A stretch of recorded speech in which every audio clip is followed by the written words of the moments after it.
That was a good, Renee. Yeah. That was the best presentation I've seen from you. Very concise. Actually, the PowerPoints that you have are very good. These are new ones. Yes, I made. Yeah. Because especially when you know what Ekal is, so I'm like everybody. Yeah, Condensing. Yeah, the just biggest one. yeah, as And I think a lot of that background information is good, but keep it minimal. yeah, exactly. Focus on the key. New things, right? So that's what. Yeah, very good. Sometimes I people. video clip this. Oh, and I'll share the. I mean, you have it already the presentation, but I'll share it afterwards. So that's Yeah, right. share it. Of course, my pleasure. Okay, everybody in? Now I think that's okay. आइए मिश्रा जी आइए have a seat Yeah, better. So we're doing a camera? and we have to lock the doors so Mishra ji cannot leave. No, so none of this should be recorded. I'm happy. जानते हो ना ये मिश्रा जी का इलाका है. May not be very. Are you camera shy? May not be regular. You're camera shy. It says his throat is camera. Yeah, shoot. He's coming up like 10 excuses. My throat, no. I got my tennis shoes on, so if the camera Tennis can shoes. make sure it's really on. Yeah. Has Viral already left? Yeah, Will had to go. Okay, so most of you have. You can get started. Most of you have already seen this, but for Ranjini ji, and, Ben, I think you may not have been, Alicia. To see what I'm doing or what my background is and what I want to kind of achieve with any collaboration of any sorts with Ekal or any other non-profit or any other organization who is working at the grassroots level and wanting to make a difference ground up rather than people making decisions on the top and trying to say that these things have to happen, which is not bad in all cases, but there's a good reason why we want collective knowledge, collective information collected on field, on site, and then run analytics or data analysis on top of that. Next slide. So brief background on the company. I started the company in 2013. I have a couple of other partners with me. We primarily do subject matter expertise consulting, federal, state government, and it's like short-term kind of contracts.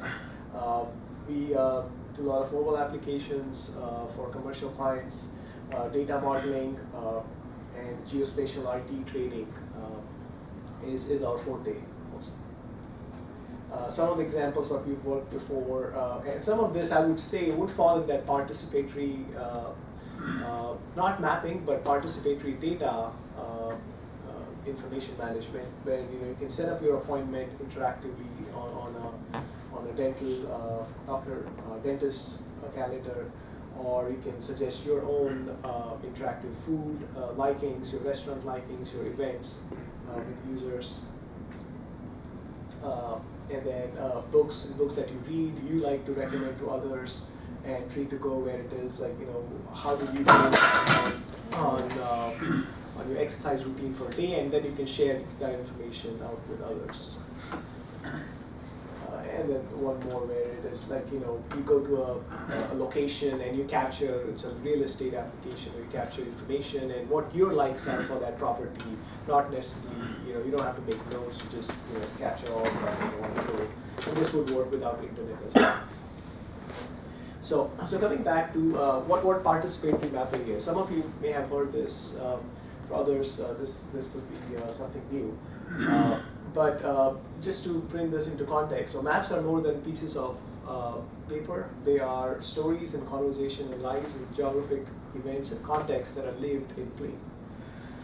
So we have seen a tremendous mobile application, mobile phone penetration rate in developed world. Of course, in the US, it's probably 1.25 or something, which is a person having more than one cell phone at disposal. In developing worlds, in India, it's getting there very quickly.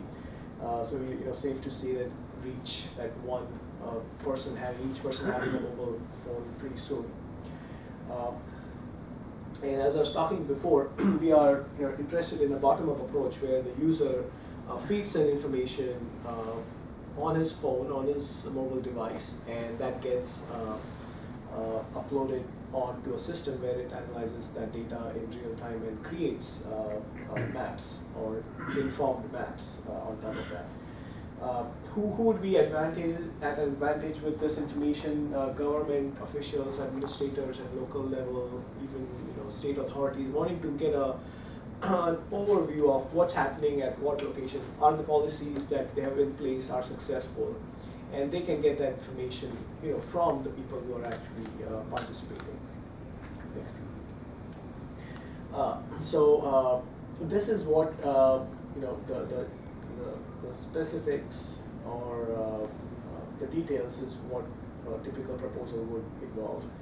Create a web-based repository where it will hold all this information, and again, it can have safeguards in place. You can have certain people have access to it. It can be secure. It can be on cloud. Anybody can access that information from anywhere.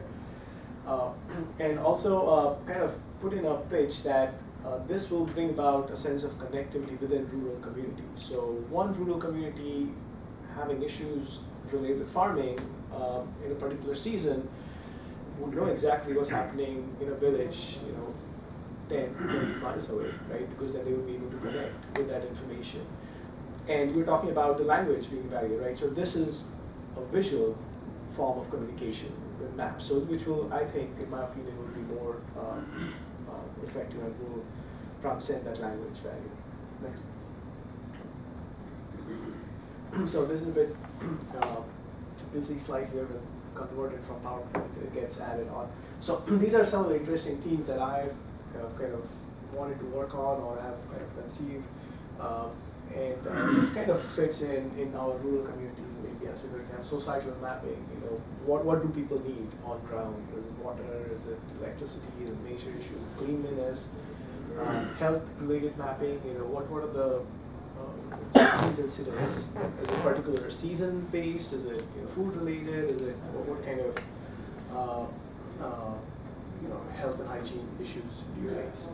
Movement mapping shows what are the travel patterns among communities, so that then local authorities can be advised on transportation means if they want to make a Pakka road at a certain place more so than others, they can prioritize.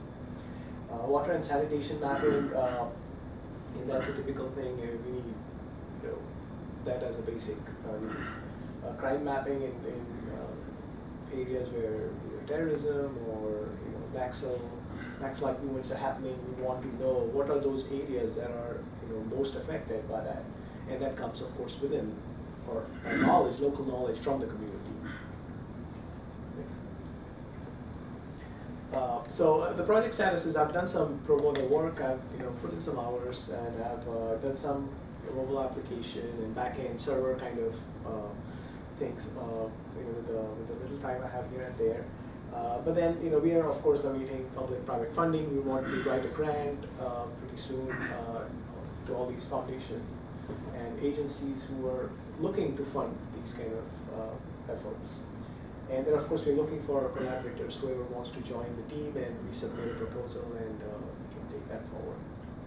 Next please.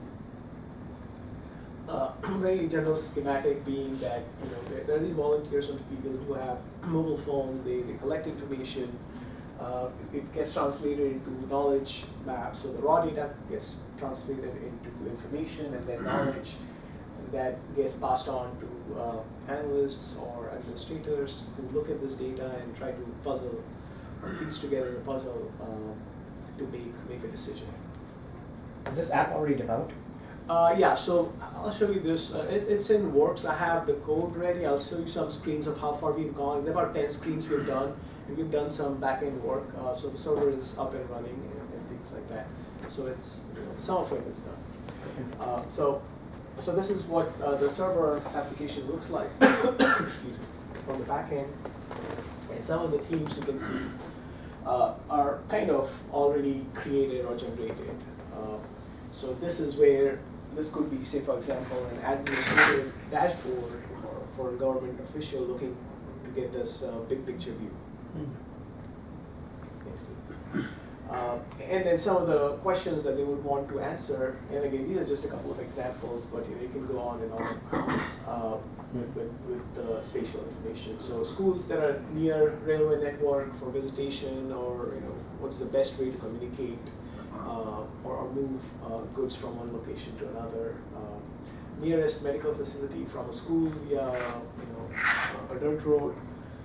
You can create all these distance locators and maps that will be much more easier for them to understand, rather than them waiting. Are for these phone actual calls. screenshots or? Sorry? These are actual screenshots? Yeah, these are the screenshots of the server application, web server application. Sorry. Yeah. And we can go over the server if we need to. Next. This is the application that, of course, the code is here. I can show you the code running. So this is an iOS application I've developed, and these are the themes that that are on my mind to kind of track data from. First, of course, any teacher information, whoever is trying to feed this information, we want to know that this is the right person, and to generate the credentials for this. And then, of course, there are the standard forms. You select state, you select district, sounds you kind of fill in the form next to it. And then these are general themes. So it's basically a survey instrument, but the only thing is it is tied to a geospatial backend, so that it's all location specific. So once you hit the save and submit, it kind of turns its view onto a geospatial map. This is basically a base map that comes from a geo server, and it kind of identifies the location where you are at. You can draw a radius, or you can select what region am I working on, and things like that. Nothing fancy again at this point, but again, it can be moved, or it can be translated into something bigger and scalable very quickly. We can do a pilot for, say, 20-25 schools, and then we can scale that up. So, a food for thought.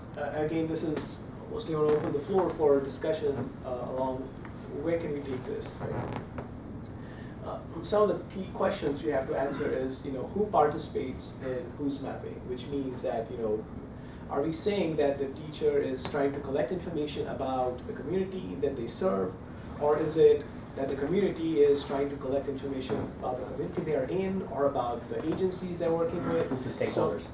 Who are the stakeholders, right, exactly. So we have to kind of come up with the agreement, and what's best, what works in different communities, and something has to be worked out. Now, whose knowledge categories, perceptions, and reality are expressed? So I've specified a few themes which I think are correct or appropriate for India, or for rural communities, but it could be different in another location, another country, for that matter. And what is the purpose of the mapped information? So my perception, or what I want to do, is a ground up approach to information collection, and then the administrators or analysts looking at the data, and then putting it back to the users, right? In a top-down approach, saying that, hey, this is what we recommend, this is what needs to be done. Here's a group of government officials you need to get in touch with if this is an issue, etc., etc. So it has to be both ways at some point.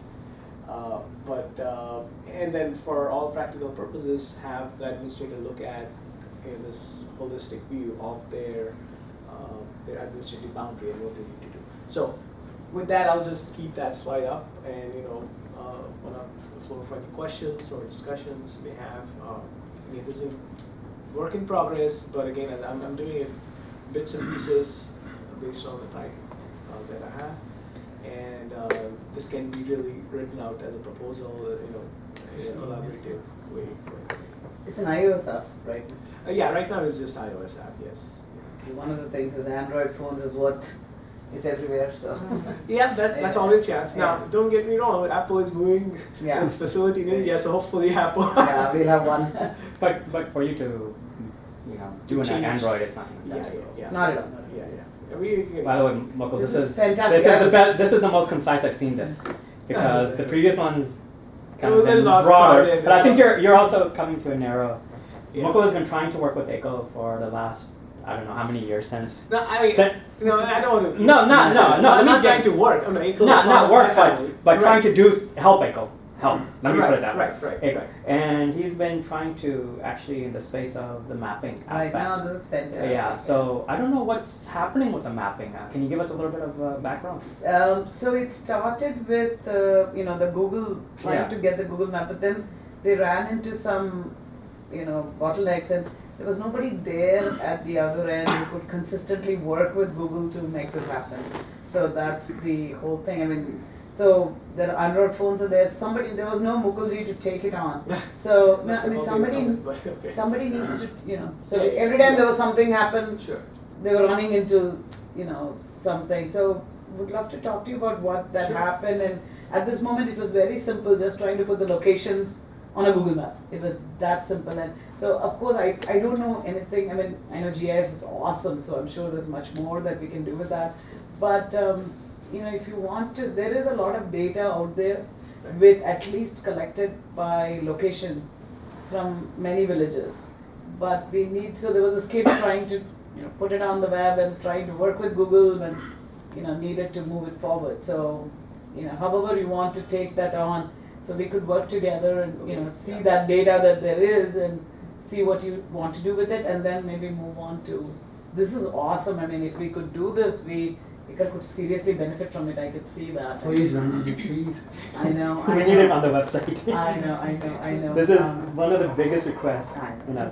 Click on my schools. I can see what's happening. So we could talk what we have right now and see where to go from there. I mean, I could certainly share that with you. And Harish Karat from Coimbatore is the one who was working on the collector. They bought some Android phones. They went, but I think there was some things and nobody took it from there. So just having somebody who understands maps as well as you do would be great. So.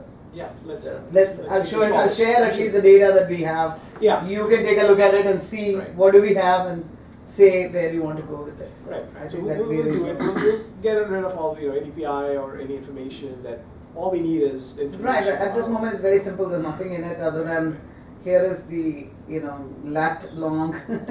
Okay. Even that was.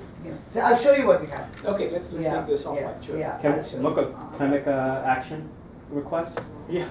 So let's do this. Can we get something of an idea or a proposal? And I want to take it to India this time with me and actually get something going in this direction, because this is really I very agree. needed. Very needed. So at least I'll give you the data that I have. Okay. And you can see, we really tried to put it on Google. They had their own problems because I think first of all, they were like, you're not a franchise, so who is the organization? And then there was some connections, but it still kept running into issues. And at the other end, there was nobody to give time to make that happen. So if you understand it, that'd be great. So way back, I think it was 2004, Mukul? Or when was the conference held here, the annual conference? Oh, 7, 8? maybe? Yeah, 7, 8. That is when Mukul had presented this concept.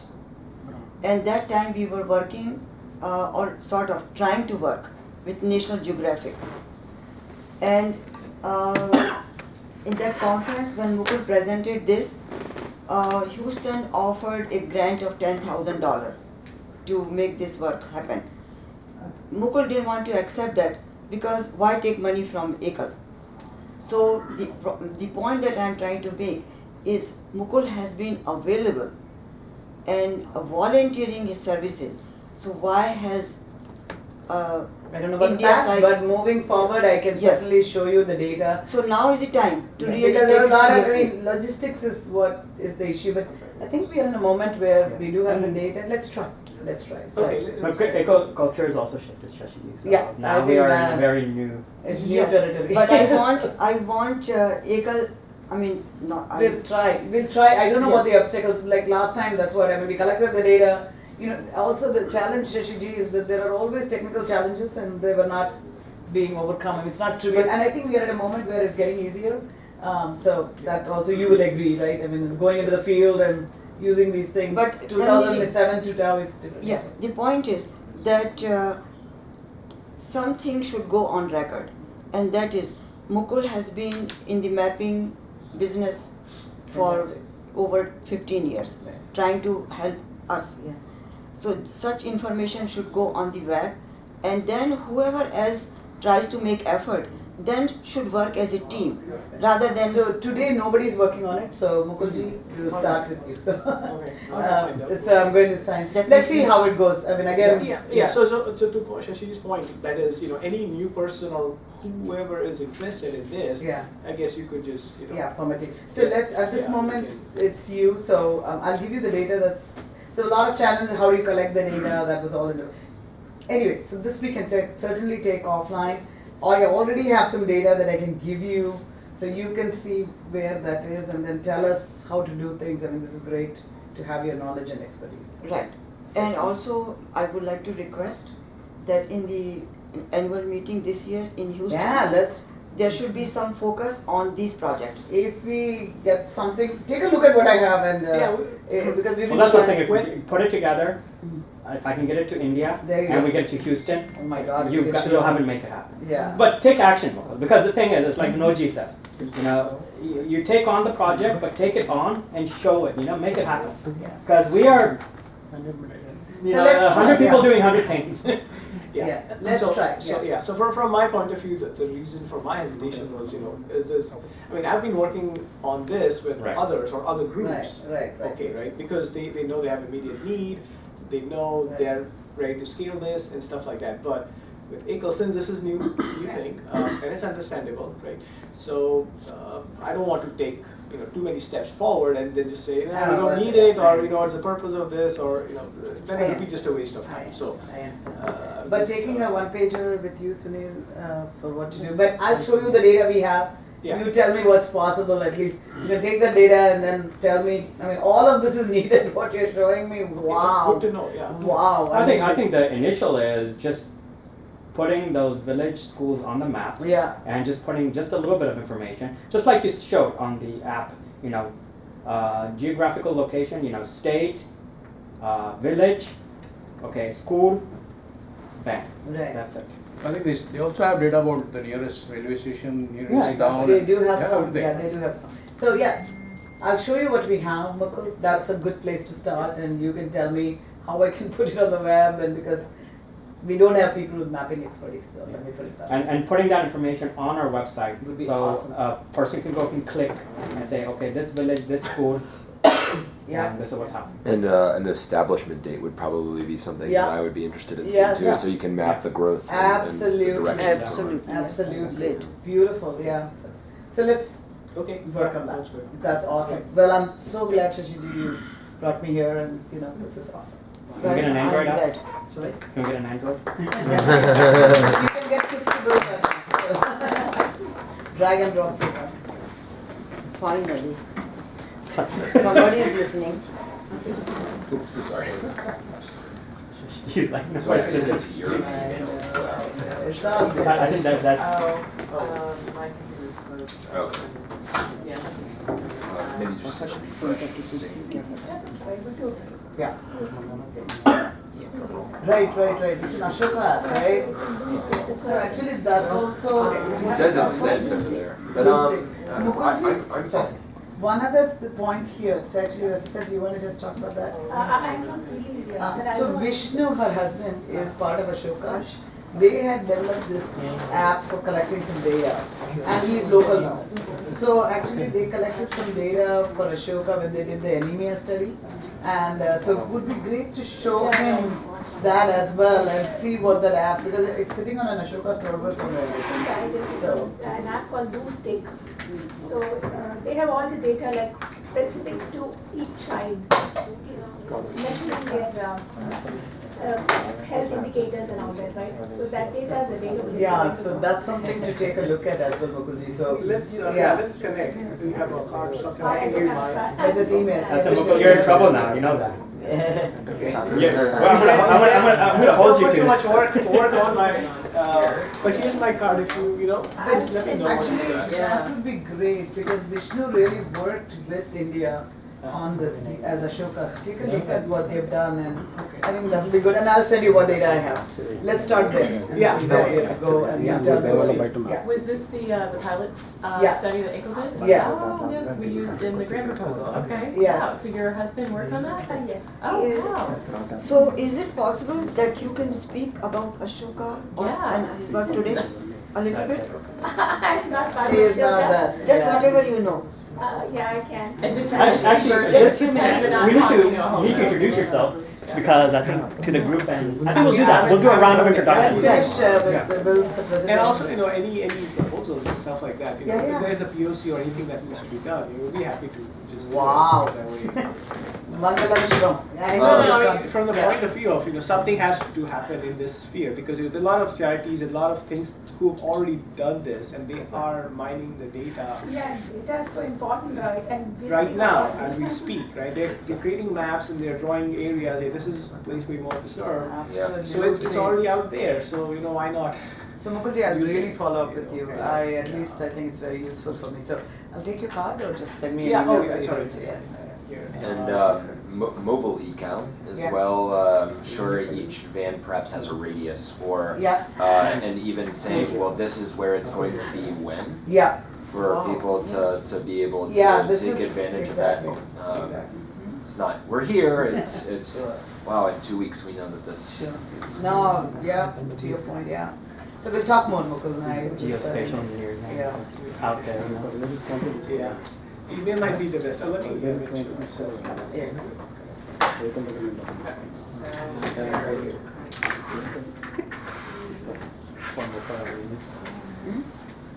Keeps bringing this up every time, I'm just like, okay. This is always, and things are always changing. Yeah, Technology changes, and again, I'm doing things on my side because that's So what is my the work, main- and that's are my you business, doing right? mostly non-profit stuff, or are you doing for No, profit? just commercial. I think we just had two Contracts. NGOs who are in touch with us, and, but yeah, I mean, Sure, sure, that makes sense. Just get your passport thing if you could. What's right? Can you access your passport drive? My friend is It's great, wonderful, thank you. And it's just, oh, it's the top. There we go. Okay. Cool. Thank you. I am technologically inept. So it's funny for me to be Well, speaking that about depends on what technology you're talking about, Ben. That's right. That's right. You're Technology pretty- that I'm you're not in pretty savvy control in of. a lot of areas. So thank you guys so much for having me today, and I'm so glad that I got to come and hear the rest of the speakers. It's extremely valuable for me. Working in the environment that I do, and but particularly with such a career-focused peer group around here, the time to put your heart and energy into things like this that ultimately are for the betterment of humanity, which can even in some cases be counter-profitable. It's a really wonderful space to be in. And obviously when you can marry the two, it's the best of both worlds. So I love to see that. I just wanted to tell you a little bit about my background. As you probably understand that I really think on a philosophical level about how human beings interact and perceive the space in which they live and the world as a whole. Being the first global generation where we can actually see places around the world, get information from around the world, how does that change our perception of the most vital infrastructure that we rely upon in order to survive as civilizations, which is the environment? So my work is at Forested predominantly. I also run an international NGO, which I'll talk about in a little bit. And we focus on creating sustenance infrastructure. Just to give you a background on that, for those that haven't heard it, the genesis behind that idea for me was this realization when I was going through East Africa and seeing the food insecurity so widespread in these regions, particularly in slums, and largest refugee camp in the world at that time might be closing down soon, called the Dadaab refugee camp. Right now in Somalia, they're facing a massive famine. In Ethiopia last year, they had 18 million people in need of emergency food aid. They didn't call that a famine for some reason, but so with that, I wanted to understand, first off, what are the ways in which we can provide for the acute needs? Because our current model is not really solving any problems, which is foreign aid and food aid.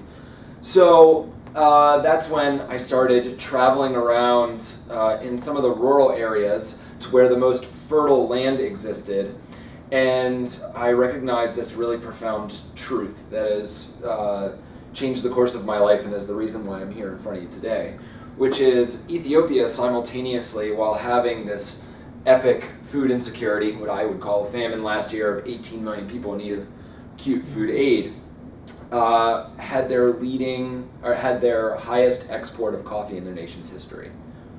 So in Ethiopia, Kenya, Uganda, they produce approximately 1 billion pounds of coffee. Kenya alone produces about 1.1 billion pounds of black tea. So when you start looking at these things, and mapping is a big part of this, and I'll get a little bit further into that later in how I do my research. But what you start to recognize is this, it's something that I was able to synthesize into one sentence that hopefully you find impactful, which is, it will never be profitable to grow food for people that have no money. Right? So you have these economic handcuffs that these nations are in, that the only way that these countries that are babies in the world, independence from their from colonialism, independence from colonialism, cannot do those quotations large enough, that they are economically forced to provide whatever they can through extraction, whether that be through resource mining or through agriculture, which is also a mining process, to provide whatever they can to the global market so they can actually get money into the country. So what are ways that we can grapple with the fact that this economic system is in place, but simultaneously meet the needs of people? If you can go to the next slide. So my first foray into that was in the really densely populated areas where there's a lot of food insecurity. This is, I'm not going to go too deep into this, but this is a technology that I got patented. Super simplistic. The only reason that I got the patent was defensive, in hopes that a large corporation wouldn't get the patent and then cease me from being able to use it philanthropically. The idea being, and this goes well with what Ekal is doing, the most important thing I do is I teach people how to compost. Then I teach them about these structures. Very simple, very inexpensive, and easily replicable. You take fencing, you make it into a cylinder, line it with a fabric, or you can use plant materials like straw or other plant residues to retain the compost that you fill the entire structure with. And then you poke holes in the side and you grow from the entire surface area of it. Couple of benefits that I'll talk about now. This is a growing wall, same concept, just two fences parallel to each other. You line the inside of both fences and then fill that with compost, grow out of the entire surface area. So it's something that can be done seated, so people that are having physical limitations, in this case my elderly mother-in-law, grandmother-in-law, who was 96 in this photo and was doing this until she was 99 years old. Something she missed so much from her life in China was being able to, toil in the soil, put her hands in the soil, but her knees, her back, just weren't capable of it anymore. Other benefits being that they are independent of the ground, right? So in many places where you have high density and low waste management, you have a situation where whenever rains come, obviously these pathogens can spread themselves very rapidly over the surface of the soil. So any plants that you are growing in that surface of the soil will then go into the people that consume it. Having these up and out off of the ground allows them to grow without that pathogen infiltration. And then, the obvious one, which is the surface area expansion. In 5 square feet, I've been able to produce upwards, including trellising, 100 square feet of growing space. The plants are radically intelligent. This is something that I'm going to get into now, but this was my first foray into just understanding how brilliant plants are. They're growing out horizontally. That's not a very common thing for many of these plants to see or to experience. So what they do is they come out about 1.5 inches, 2 inches, and then they turn vertically up towards the sunlight. Even the ones that I'm growing on the north side that you would think are shaded, they follow the sunlight. They will actually reach for the sunlight. And they will also strengthen the joint where it's making that 90-degree turn. And I was just blown away by that. And that was just my first step into just understanding how profound the technology that plants have. So I'll go ahead and move on. Now, ultimately, I did not think of this as the solution to solve world hunger. We still have to solve the problem of land degradation, and we have to solve the problem of resource allocation. So, for a moment, I want you to think about your favorite plant.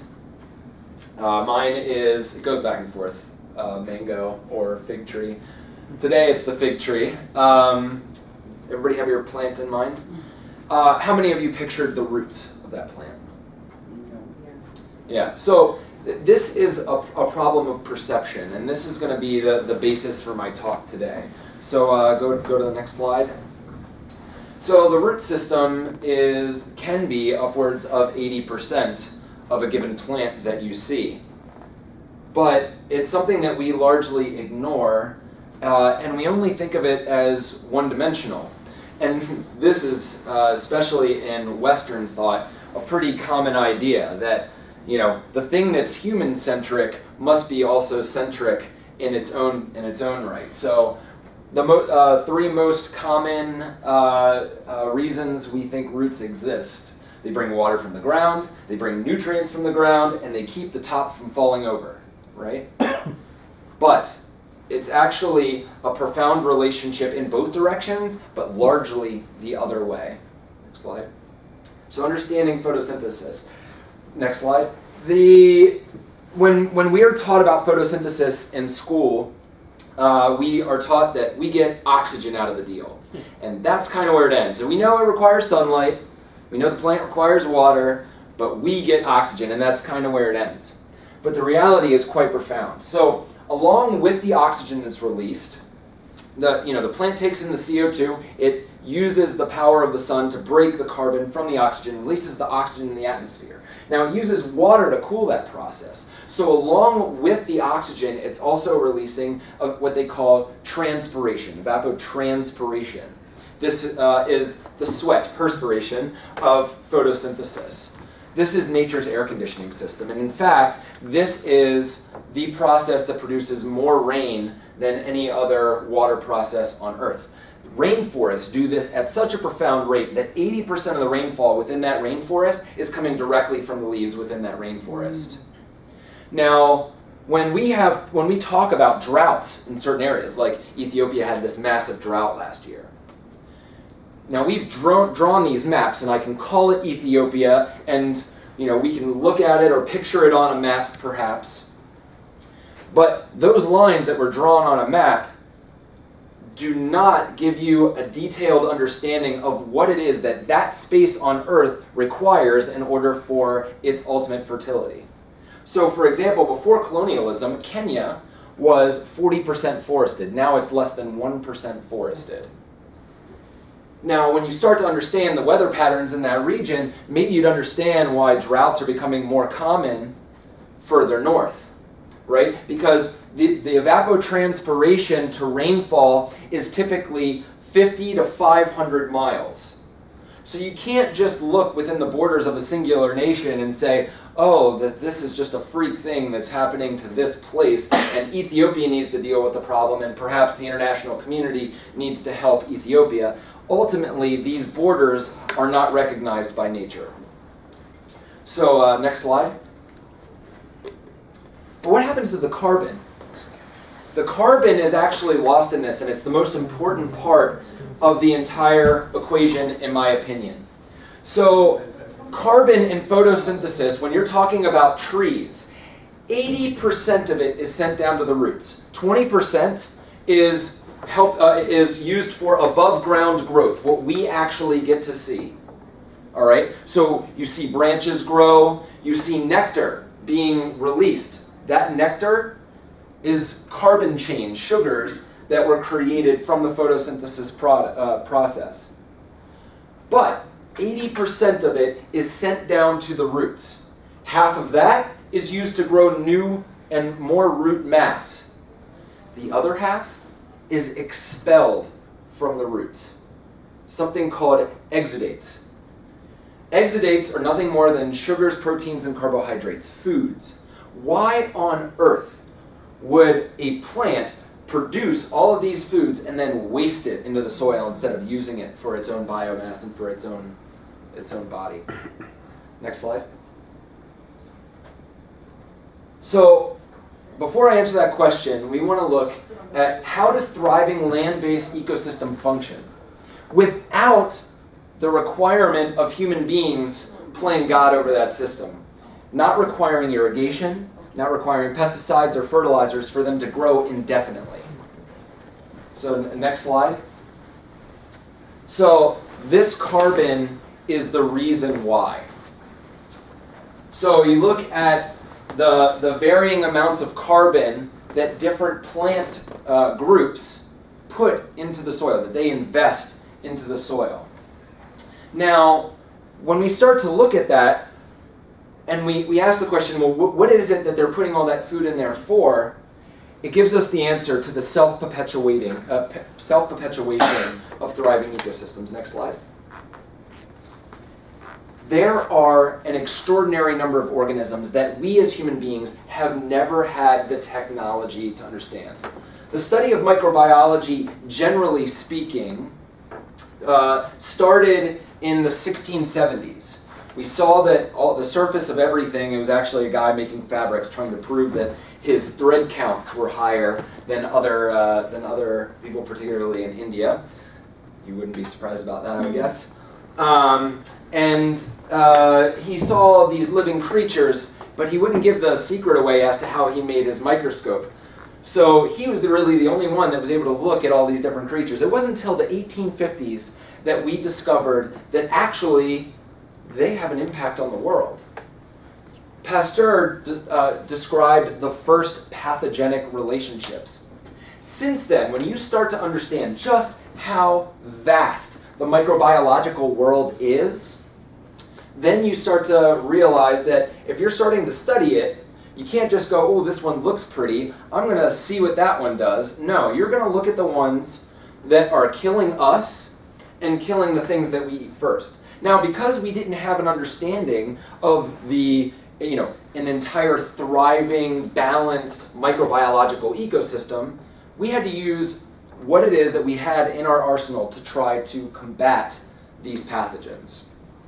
So came the first biological warfare and chemical warfare against these pathogens. And in fact, if you go to medical school now, finally probiotics are making their way in there. In fact, how many of you heard of probiotics before even 10 years ago? All right, so obviously we are completely reliant. We live in a spacesuit of microbiology. 90+% of the cells in our body are actually not human cells. They are microbiological. So we can't just focus on the 1/1,000,000,000 of 1% of microbes that are pathogenic and think that we have an understanding of the microbiological world. Now we're starting to understand how the systems work. So all of those sugars, proteins, and carbohydrates that these plants are putting into the ground are actually there to specifically feed symbiotes.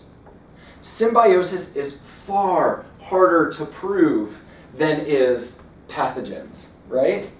So this is what has taken us so long to start getting to this point. But now we are scratching the surface. Come to find out that in a thriving forest, there are fungi called mycorrhizae fungi. Anybody heard of mycorrhizae fungi?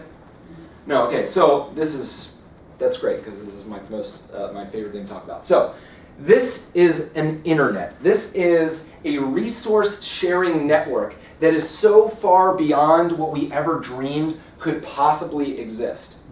So for example, these trees will send out these exudates, these sugars. These mycorrhizae fungi get their primary growth from consuming these sugars.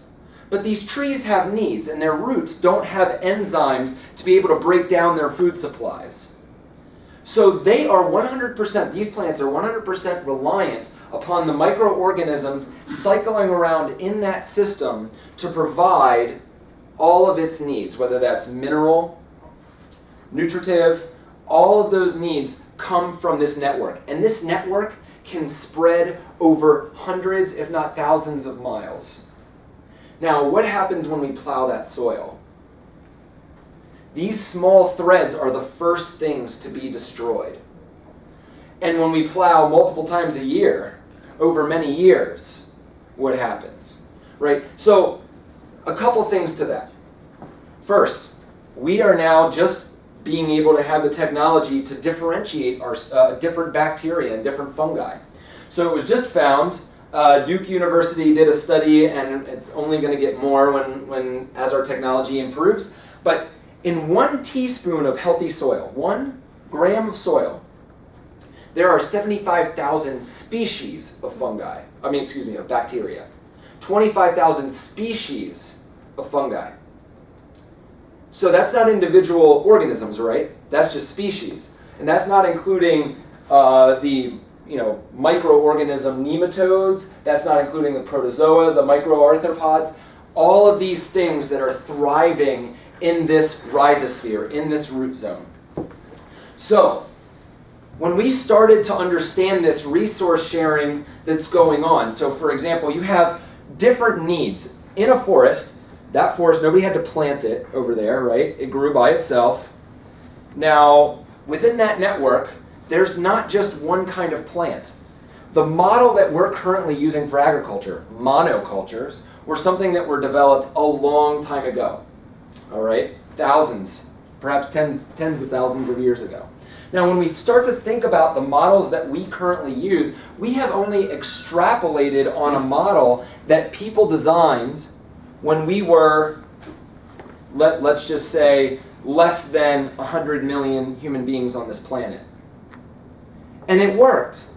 It worked. But as the population has grown, and now that we are 7.4 billion people, we can now see some of the collateral effects of the decisions that we make. So I just talked about the microbiology. This is obviously something that we just had the technology to see. So this is on the micro level. But in a second, I'll back up to the macro level and show you new perspectives that we've never seen before. So this is mycorrhizae. As you can see, the root coming through, these are the threads that quite literally encase the roots. Encase the roots. Now, these fungi are connected to many trees and many different species of trees. All of these species have different surpluses and different needs. So if this tree needs more calcium and this tree needs more nitrogen and this one produces more nitrogen and this one produces more phosphorus, the fungi can actually go up and start consuming those fallen leaves, start consuming the branches that fall down and recycle all of those nutrients, and they share it through the network. And now we just found out that that tree will actually stop sending out its exudates when it's in need of calcium or when it's in need of zinc or phosphorus. Now, it stops sending out those exudates. We have no idea how the fungus knows exactly what it needs, but we do know that it knows exactly what it needs, and it will bring it there because the second that it brings those resources to that tree, it will start sending exudates out again, and that fungus can increase in its growth rate. Now, when you start putting fertilizers into the soil, then you have all of this plant available food in the soil. What they've found is that every time that you do that, now the plants have all of these plant available nutrients right in their rhizosphere.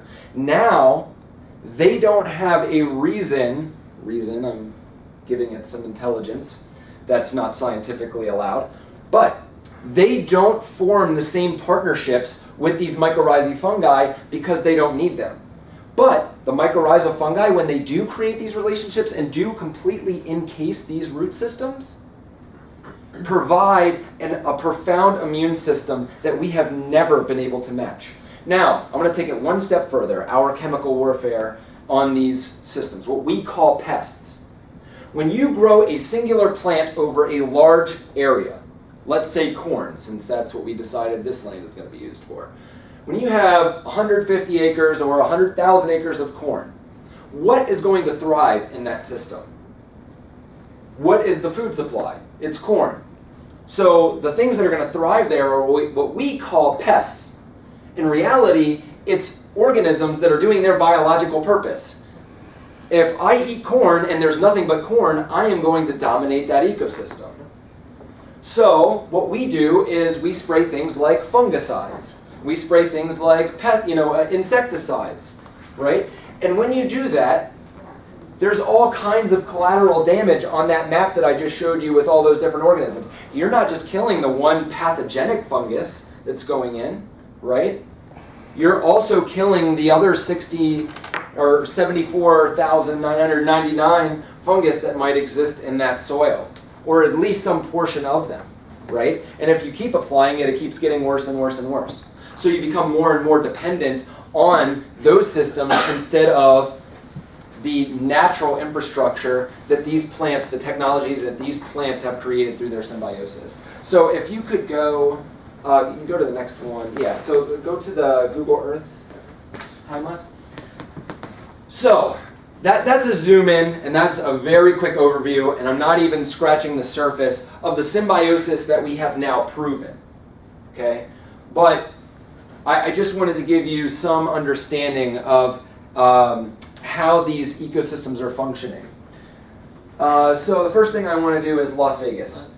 So now I want to pull out and look at a macro perspective. The bottom right here in the middle. So now,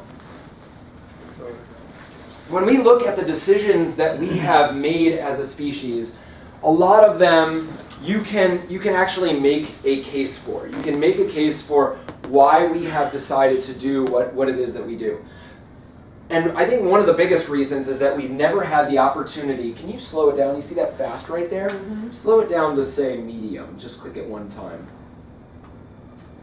So one of the things is that we've never been able to see multi-generational collateral effects of what it is that we're doing to the planet. In the United States, this was the fastest growing city over the last 32 years. And you can watch the city grow. Now, can you zoom out just a click? Just do one click. 2 clicks? 3 clicks? There we go. So, one of the things that I want you to watch, 1984, small city, right? The city gets bigger and bigger and bigger and bigger and bigger. Now we're back to 1984. Now watch the water supply. Smaller and smaller and smaller. So, you can see the direct correlation between the growth of this city and the reduction in the water supply. And this is just one example of quite literally millions that you can look at on this platform. This is an open source platform called Google Earth Engine, and this is specifically Google Earth Time-Lapse. You look it up, it'll pop right up. The scientists that worked on this program have all these pre-selected sites that are particularly poignant, the most radical change over the last 30 plus years. But you can look up your home. You can look up your villages. You can look up very specific places in the search engine at the top. So if you could go to the Aral Sea. So some of you guys may already know this. The Aral Sea, 4th largest lake in the world, dried up. It dried up in starting in 2007 is when bare soil first showed itself. Now, you look at that, and again, let's now look at, this is a desert, right? There's not surface rainfall in this region. So it's completely reliant upon these rivers that feed it. Now, this space right here, if you want to maybe center that and zoom into it slightly. So this is a series of canals that were built by the Soviet Union to make this their centralized cotton growing region. In fact, most of us in this room we probably are carrying with us threads from this region. Now, I mean, when this was decided, when all of the decisions that we see about where it is that we have centralized production, i.e. coffee in Ethiopia and other things like that, or whether they decided to put a golf course in Las Vegas.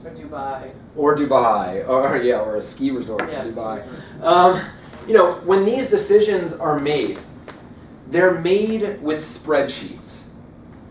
And spreadsheets don't take a whole lot of things into account. What they take into account is profitability.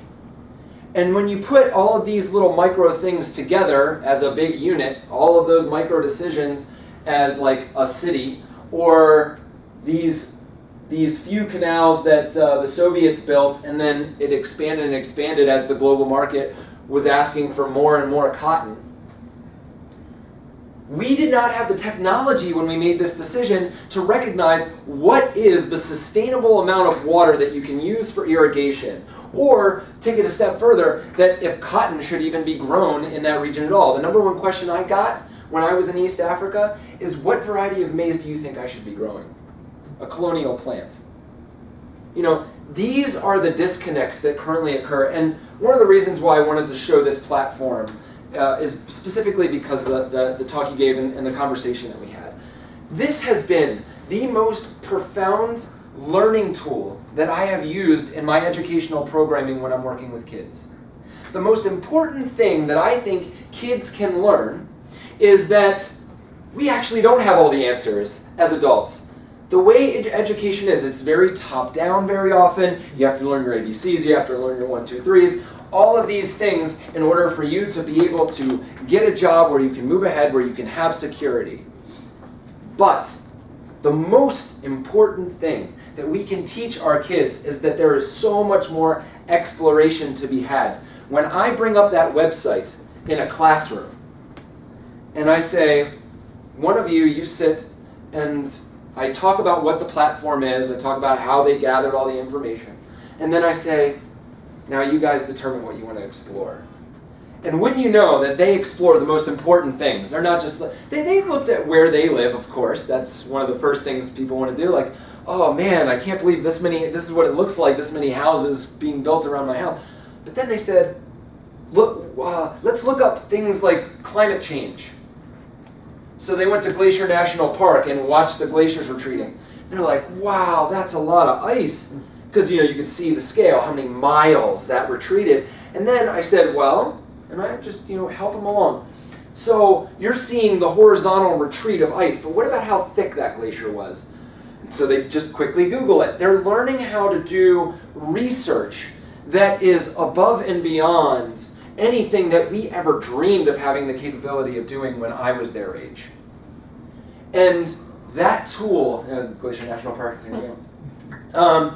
These are the kind of tools that we have to use to guide us forward. Now, I'll let you, if you want to click through this while I'm talking, you certainly can do your own little exploration. But I just wanted to talk about a couple of takeaways, what my work centers around, which is that we can no longer think that we can create ecosystems better than nature already has. We have to appreciate the fact that 40% of Earth's surface, land surface, that includes all the places we can't grow anything, 40% of the entire Earth's surface is now under some form of agriculture. And 99.99% of that is a degrading form of agriculture, meaning it's a mining process. Does anybody need an explanation as to why agriculture is a mining process? Yeah, go for it. Explain it. Okay, so if you think about the biological purpose of a fruit or vegetable, the plant will take whatever nutrients it can get and centralize them in these fruiting bodies, because this becomes the pocket for which the seeds will ultimately germinate. Whether that be a fruiting body that is made to be sweet by the plant, so an animal will consume it and then fly a distance or carry it a distance through their gut from the mother plant, and then their dropping will have seeds in it right amongst an extraordinarily fertile pocket of nutrition for those seeds to then germinate. Or those seeds are in this fruit, the fruit over-ripens on the vine, falls to the ground, and then it is consumed by microorganisms. And then those seeds germinate in that pocket of nutrition. That is the biological purpose of what it is that we are consuming. Now, if in an agricultural field, your only purpose is to constantly take the most nutritive element of that plant over and over and over again over many, many years, you're doing two things. You're obviously mining those nutrients because they're not cycling back through the way they would in a thriving ecosystem. But further than that, you're also now degrading your crop year over year over year. The amount of nutrients that will actually be in that tomato is not going to be the same as what was in that tomato 2 years ago, let alone 10 years ago, right? So it is a mining process. And this is what composting is. Composting is recreating that cycle, right? And it's all of the organisms that are involved in that process, and we can actually accelerate it faster than nature actually would in many cases, right? When you have a big compost pile or a worm bin or something like that. So the reason why I say that is because when we look at our agricultural methodology today, most of that land is degrading, as I just said. But desertification is something that is happening on a scale that has never happened before in the human time scale, right? 18% growth rate a year. Now, when we look at the places in which that's happening, a lot of it is happening because of salting of the land because of our irrigation methodology. So let alone any fertilizers, any pesticides that we might use on a system that degrade the land. Whenever we're taking fossil water from underground or whenever we're using river water to have to irrigate, those waters carry salt. And those salts ultimately decrease the, every time that it does rain from that point on, those salts dissolve. And they dissolute and they bond with the water molecules, right? So now you have salted water that's percolating down through your system. And those microorganisms can't drink strictly salted water no more than we can, right? So, with that, my work centers around a couple of concepts. One, working with ecosystems instead of fighting them. Right here in the United States, we live in one of the most fertile places on earth. You could let this parking lot go for 15 years, and the forest will take back over.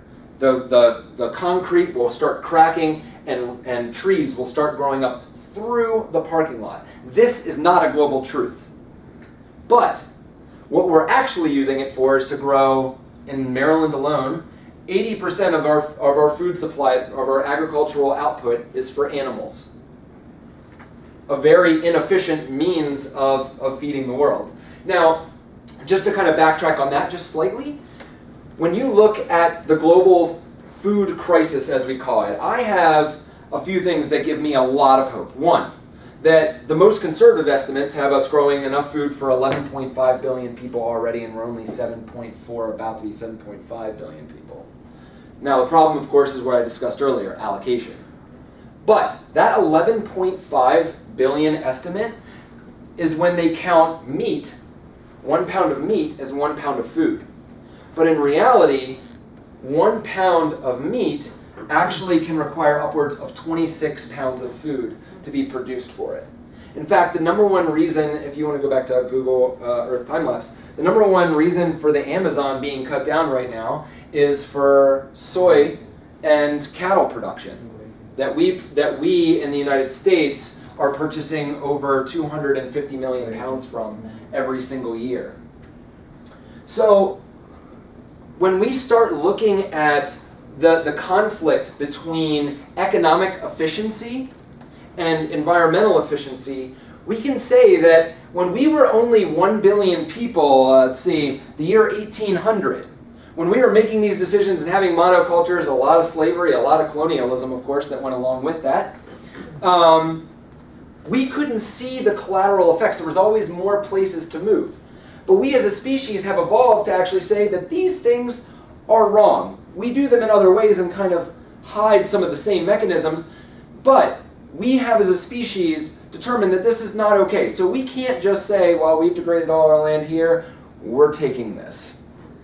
Some countries still are doing that, but neither here nor there. When you look at the mentality around how it is that we produce our food, as 7.4 billion people, it's no longer applicable with the same processes we used for 1 billion people. But it's not going to change overnight.